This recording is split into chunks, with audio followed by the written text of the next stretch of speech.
Another win for Erik Ten Hag. 7 games unbeaten for Manchester United and 7 games unbeaten since Casemiro came into the squad. But we can see this real improvement Erik Ten Hag has brought to Manchester United. In the first 4 Premier League games, we ranked 12th for possession compared to 4th in the last 4 games. In the first 4 Premier League games, we ranked 12th for final third passes compared to ranking 2nd in the last 4 Premier League games. Same with shots on target. We ranked 12th in the first 4 games to now 2nd in the last 4 games. Total shots, Man United ranked 16th in their first 4 Premier League games, now a total shots of 2nd in the last 4 games amongst Premier League sides. And the most staggering one is possession won in the final third. Man United ranked 2nd in the last 4 Premier League games compared to 18th in the first 4 Premier League games. What an improvement Erik Ten Hag's done. This is a big impact of Casemiro. This is a big impact of Erik Ten Hag. And today's video, we're going to talk about 5 things we learned from Manchester United 3, Sheriff 0. Hello and welcome back to Alice Talks Football and welcome back to another video. We're going to get into Ten Hag's reaction to the Antony Skill. What Ten Hag also had to say on Ronaldo scoring a goal. Ten Hag spoke about that Ronaldo goal. But we're going to get into 5 things we learned from the Sheriff game and talk about just the general overall improvements Ten Hag is bringing to United, looking into the tactics, analysing the game a little bit here and there. So let's dive into it. The first point I want to talk about is Garnacho and Ronaldo, that kind of love, that brotherly love, but actually how good Garnacho was, and actually Ronaldo was really good as well, and Ten Hag even made a comment about, how good Ronaldo was today. But before I get into that, I want to say this video is sponsored by the OneFootball app, my favourite football app. It keeps me up to date with all the latest news from around the footballing world, all the scoreline updates and more. And the best thing about the OneFootball app is you can literally click, download the app on your phone, completely free, link in the description to do that, by the way. And literally, as soon as I click on the app, everything I need is there. Can scroll down, can get the news up instantly, updating it 24/7. Fantastic app. So let's get into the first thing we learned. But before we get into the first thing we learned, can we just talk about that Antony Skill? The whole of BT blabbing on. Antony Skill. You know what? It was fucking funny. I don't get why they're so bothered. I actually sit here and hope Antony does those kind of showboating skills more. The game needed a bit of entertainment. Yeah, he passed it off after. Who gives a fuck? So much to talk about. Why on Sky and BT they're going on about the Antony Skill? But Ten Hag's reaction to the Antony Skill was quite funny. He was like, what? But Ten Hag was asked post-match about the Antony Skill, and this is what Erik Ten Hag had to say. He said he was asked whether he brought Antony off because of the skill, and he said no, it was more or less planned. I wanted to see Cristiano and Marcus Rashford closer together, and I thought Garnacho was playing well. He said he doesn't have a problem with Antony doing that skill as long as it's functional. So Ten Hag wasn't that bothered about the Antony Skill. He was going to sub him off anyway, and he didn't sub Antony off because of that funny skill. And look, Antony did pass it off, but come on, it's not that big of a deal. At least he was doing a bit of skill, having a bit of fun. We need a bit of that at United. But I want to talk about Garnacho and Ronaldo, the 2 attackers that stayed on. Let me start about Ronaldo and then let me get into Garnacho, because I've got a lot to say about how Garnacho really brings a lot to the United side that I think we're missing in terms of being able to take the ball outside the box from inside the box, be very direct and dribble. So, regarding Ronaldo though, who we want to talk about first, because the Ronaldo-Garnacho little duo is cute. It's cute, isn't it? It is really cute. Garnacho adores Ronaldo. It's fucking cute. But Ten Hag said this on Ronaldo. He kept going. The team kept going to put him in the right position. He kept going to put himself in the right position. He didn't give up. That's his whole career. That's why he's so good, and he got a reward for it. And I felt like Ronaldo deserved that goal. He had a few chances. He was working hard. He was getting involved. He got that goal. The team didn't go up. And Ten Hag's happy Ronaldo's got that goal. There's no beef between Ten Hag and Ronaldo. There was an incident. It's sorted. They've moved on. But I want to talk about the main man, Alejandro Garnacho. His game numbers were 91% pass accuracy, 65 touches, 7 ground duels won, 3 dribbles completed and 1 key pass. And Ten Hag did say the reason Garnacho didn't play in earlier weeks is because Ten Hag was not happy with him in earlier weeks of the season. In the last weeks, I'm happy with Garnacho because he's got a better attitude and more resilience, says Erik Ten Hag. So it seems that Garnacho wasn't involved early on because maybe his attitude wasn't to Ten Hag's very, very high standards. And maybe Ten Hag's discipline is telling Garnacho, you'll play if you do this in training, you act like this and you're a professional. And Garnacho got his reward for it, and Garnacho played incredibly well. And Jadon Sancho's been lacking lately, and with Garnacho's recent performance, you would look to put someone like Jadon Sancho potentially on the bench, because I like Sancho, but Sancho gets the ball and he's not doing anything with it. He's not taking on his man, he's not trying to get past his man, he's not got that electric burst of pace. Everything I've been crying out for Sancho to do, Garnacho did today. He got the ball and he just drove at people and he ran at people. He wasn't afraid to lose the ball. He wasn't afraid to give it away. The confidence that he could take on his man.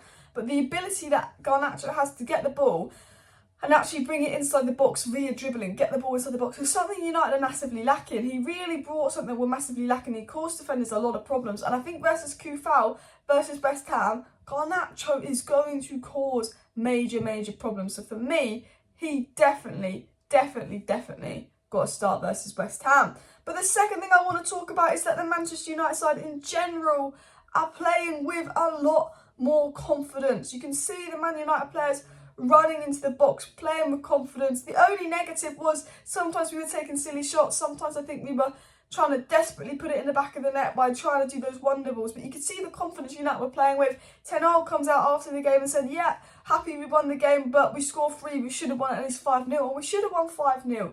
Again, we can go back to everything we know about United of Ten Hag's coaching 5-0 wins, but we don't have the players in there to be winning those games 5-0. But you can see the confidence, you know. They didn't have a single shot, Sheriff. They were useless, Sheriff. They did not have a single shot. We had 75% possession. We dominated them. We only won 3-0 because we didn't take our chances. But you could see, you know, when United are dominating possession like that, you could literally look at that United side and go, they're just confident. They're playing with that lovely confidence. Just they know they're good. They believe in Ten Hag's system. And the confidence I liked in United today was I could see a team that really believed in what their manager had told them. Really definitely believed in their manager's system, which is something I really like because I feel like this team is really buying in and believing in Erik Ten Hag. The third thing we learned is that Eriksen and Bruno were creating chances today, and Eriksen and Bruno had a fantastic game, creating lots of chances for the forwards. And Eriksen and Bruno do create chances, but there's days where the Bruno pass isn't coming off, the Eriksen pass isn't coming off. But today, especially that second half, Bruno Fernandes stole the show. That first half, Eriksen stole the show. I think Eriksen had 5 key passes in the first half, and I think Bruno created 3 big chances in the second half, putting in some great balls from the right hand side. And maybe we should see what happens if Ten Hag changes formation mid-game and Bruno goes as a wide kind of right midfielder, because he's those in-swinging crosses seem to be lethal, and he should have got an assist today and he was unlucky not to, but he put in some great crosses. And I have to say, you know, Marcus Rashford came out after the game and spoke about how we were creating chances. He said we were frustrated in the first half because we missed a lot of chances, but then we found the mix between frustration and just calmness. He said you have to keep creating the chances and then be clinical and taking the chances. And Rashford said, you know, in the first half there was frustration because we didn't take the chances, we weren't clinical. But then Rashford said when we went 1-0 up, the game opened up more in the second half and we created a lot more chances and we could have had a couple more goals. And he's right, and United created loads and loads of chances today. I mean, we created chances the last few games, but against like Ammonia, we had 34 shots, but like some of them are just outside the box. Whereas today, we created so many clear-cut chances, which is something that we've been needing to do more. And Bruno and Eriksen were key to that, but it's just taking the chances. That is where United's issue lies. Taking the chances we create, putting the goal in the back of the net. And it just says to me, with the chances we create, if you get a top striker in or someone like Gakpo in, United will score a lot of goals. United will score a lot of goals. And they didn't give up. And the only thing I picked out was when we went 1-0 up, it was a lot easier for us to create chances because Sheriff went from basically having the bus at a standstill to parking it. I mean, Sheriff was so defensive, so negative today, and we did struggle to break them down. And there's a big issue at United of us struggling to break down teams. But I think once, you know, we got that first goal and Sheriff came out a bit more, you could see that we were really dominant in creating chances. I think it's just initially breaking through teams again is where United struggle. But when you've got players like Eriksen and Bruno Fernandes that have that bit of quality, you know they'll create chances. It's about getting the striker in to take the chances. The fourth thing I want to talk about is Martinez and Casemiro, Mr. Consistent. I always talk about how good Lisandro Martinez and Casemiro are, so I don't want to bang on about them too much. But it's just the fact they're so consistent. We've not won our last 7 games, but we're unbeaten our last 7 games. We've played some tough teams. Casemiro have been absolutely fantastic. Since Casemiro started, we haven't lost a game. You know, Lisandro Martinez, absolutely pivotal. Lisandro Martinez created two key chances in that first half. You know, Lisandro Martinez is almost getting assists at the moment. He's actually one of our best creators. He's coming so far forward, but defensively, he's so solid, you don't beat him. Casemiro defensively, so solid, you don't beat him. Again, Casemiro, you know, 7 long balls completed, 5 ground duels won, 1 aerial duel won, 60 passes completed, 86% pass accuracy, 82 touches in about 50-60 minutes. So dominant there, Casemiro. And those two players, Casemiro and Lisandro Martinez, aren't just good, but they're consistently good. We've got players at United that are good, like Bruno and Rashford, but they're not consistent.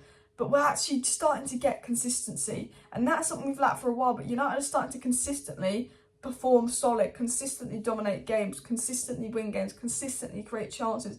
It's not that we have a good game, a bad game, a good game, a bad game. We're starting to get that consistency. And Alessandro and Casemiro are the two people I'd pick out for that. But the fifth and final point, and I actually wish I made this one of the first points because I think it's something that hasn't been talked about loads, but it's a massive, massive thing at United, is I think our fullbacks have improved massively. Diego Dalot and Luke Shaw were incredible today. Malacia looks really good as well. Dalot with a goal, Luke Shaw with an assist. Luke Shaw got an assist versus Chelsea. The crosses Luke Shaw put in was absolutely fantastic. Malacia solid as always, can play left back, can play right back. Is that solid third choice fullback because he's going to bring out the best in Dalot and Luke Shaw because he's solid competition. And I think Luke Shaw and Dalot, that fullback pairing, has been absolutely excellent for Manchester United lately. I wish Dalot could have a rest. I think he's going to burn himself out, but you cannot fault them once. They have been absolutely fantastic, and you've got to give Ten Hag a lot of credit for that. We always knew Luke Shaw had it in him, and I think Malacia is probably the main reason that that side of Luke Shaw's come back. But Dalot, we saw bits of Dalot. We thought, oh, maybe there's someone there in Dalot, but he's been one of the best right backs in the world so far this season, and you have to give Erik Ten Hag a lot of credit for that as well. So they're the 5 things we learned. I kind of really mentioned about 7 things, to be honest. I've spoken about positives because we won 3-0, but the negative is, you know, struggling against low block. That is something that United do struggle with, and not creating, creating enough chances, not taking our chances. But guys, smash that like button and subscribe down below if you're new, because we've got Sesko transfer news that we're going to talk about tonight, and big news on Cody Gakpo to Man United that we're going to talk about in my live stream tonight. So do go ahead and make sure you're subscribed to the channel if you want to stay up to date with all the latest Manchester United news, transfer news, updates and more. Thank you for watching today's video. See you next time. Bye.